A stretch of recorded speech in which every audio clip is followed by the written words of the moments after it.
श्रीमद् भगवद गीता ज्ञान यज्ञ प्रवचन क्रमांक 250 अध्याय 6 ध्यान योग और श्लोक क्रमांक 18।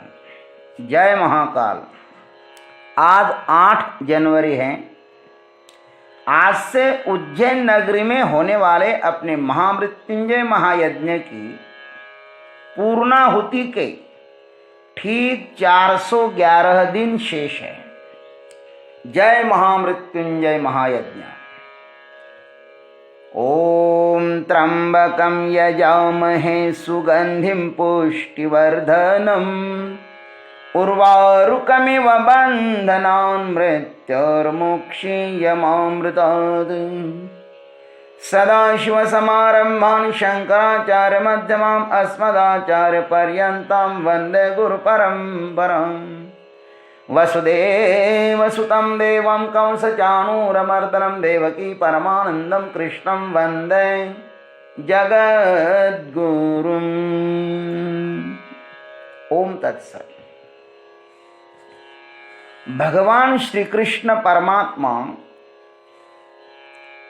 अब तक योग के अंग को शुचौ देशे प्रतिष्ठाप्य इस श्लोक से लेकर और फल को योगो भवति दुःखः इस श्लोक तक उन्होंने योग के अंग को बताया। अब भगवान इस योग का साधक समाधिस्थ कब होता है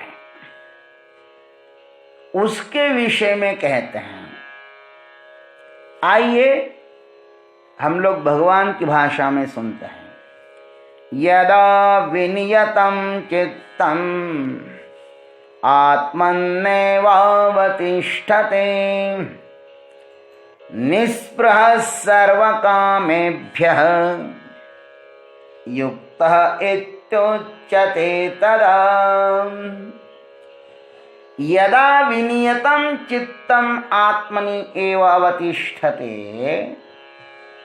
जिस समय अत्यंत वश में माने एकाग्र किया हुआ चित्त अपने आत्म स्वरूप में ही स्थित हो जाता है, सर्व कामेभ्यः निःस्पृहः और स्वयं ही समस्त कामनाओं से निष्पृह हो जाता है, तदा युक्तः इति उच्यते। उस काल में उस योगी को समाहित माने योग युक्त कहा जाता है। आइए सद्गुरु के आशीर्वाद से इस पर थोड़ा चिंतन करते हैं। यदा विनियतं चित्तम् आत्मनि एव अवतिष्ठते। उपर्युक्त श्लोक में वर्णित दुख से मुक्त साधक का चित्त अपने आप एकाग्र हो जाता है।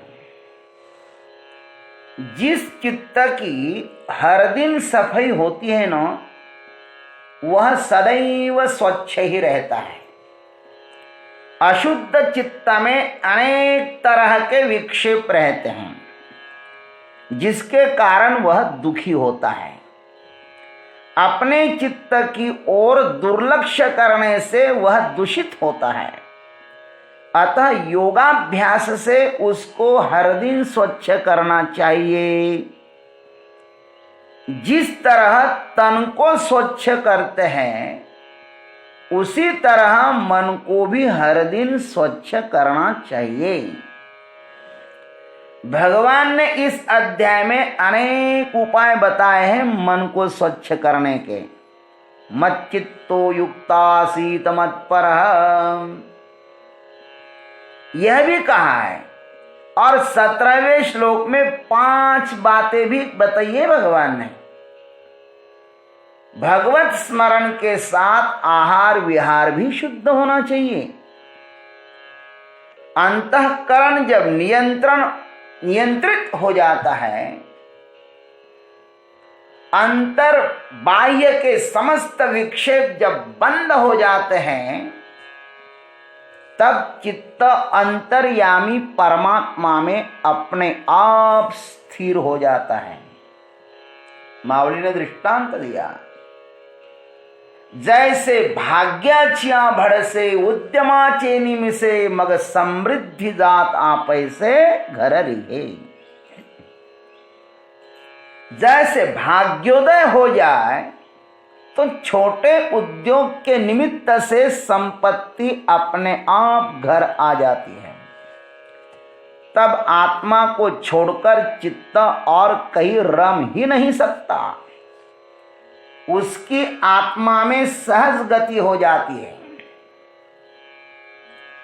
चित्त जब अपने स्वरूप में रमता है तब वह परम शांति को प्राप्ति कर लेता है। अपने में रमता है ना तो परम शांति को प्राप्त कर लेता है। जो चित्त स्वयं से बिछुड़ जाता है तब वह सदैव अशांत ही रहता है। संसार की चाहे बड़ी से बड़ी उपलब्धि भी क्यों ना मिले, चित्त का तो रमन क्षेत्र आत्मा ही है। बाहर का रमन तो सिर्फ भ्रम है, एक महान झूठ है। बहिरस्त नश्वरता को चित्त जब यथार्थ जानता है तब वह स्वयं के अतिरिक्त और कहीं स्थिर होता ही नहीं। स्वयं के अतिरिक्त जो कुछ है सो अशाश्वत है, अस्थिर है। ऐसा जानता हुआ यह चित्त क्या होता है? सर्व कामेभ्यः निस्पृह, समस्त कामनाओं से निस्पृह हो जाता है। स्वयं के अतिरिक्त इस अंतःकरण में यत्किंचित भी कामनाओं का अंकुर शेष नहीं रहता। समस्त कामनाएं तिरोहित हो जाती है। अंतर्यामी की अनुपस्थिति में ही कामनाओं का जन्म होता है। कामना अंतस्थ अतृप्ति की परिचायिका है।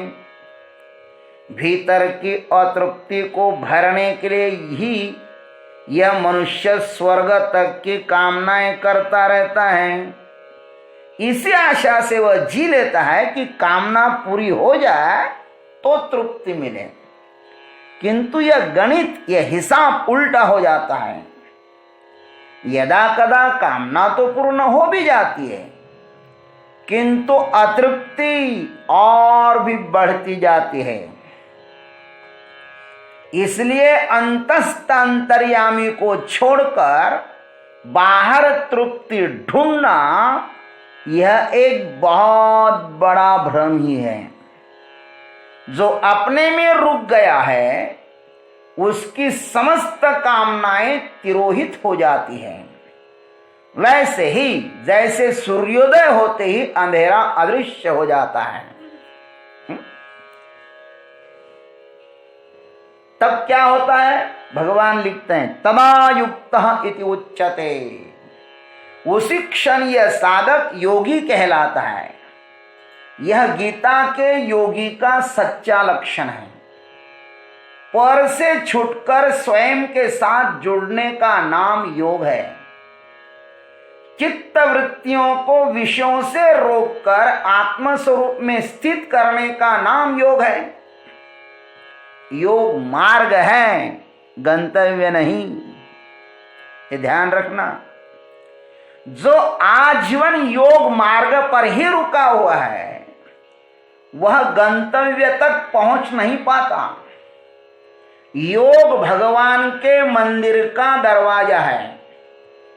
दरवाजे से भीतर प्रविष्ट होते ही परमात्मा का साक्षात्कार हो जाता है।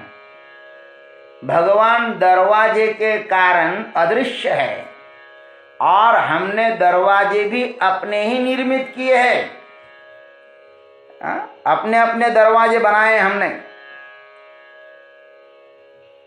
किसी ने लोहे का बनाया है, किसी ने पत्थर का बनाया है, किसी ने लकड़ी का बनाया है।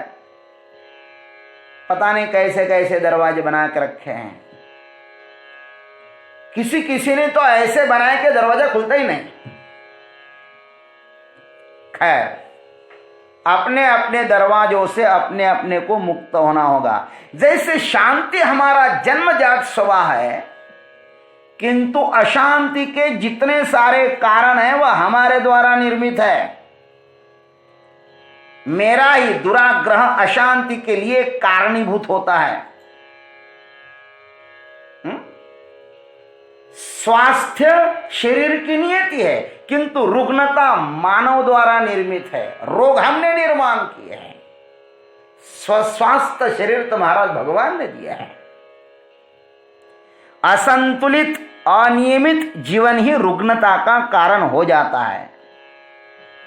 जो साधक नियति के अनुरूप चलता है वह कोई भी अशांति का कारण निर्मित नहीं करता है। नियति के अनुरूप चलो और वही व्यक्ति अपने स्वभावगत शांति को प्राप्त होकर आत्मा से सुव्यवस्थित हो जाता है, आत्मा में रमण करने लगता है, आत्मा में स्थित हो जाता है। ऐसे महापुरुष को ही भगवान यहां पर योग युक्त कहते हैं। हा? ऐसे महात्मा को यहां पर भगवान ने युक्त इत्युच्यते तदा, ऐसा ही व्यक्ति समाधिस्थ हो सकता है, अन्य नहीं। ओम तत्सत। जय गुरुदेव, जय जगदीश्वर, जय जय महाकाल।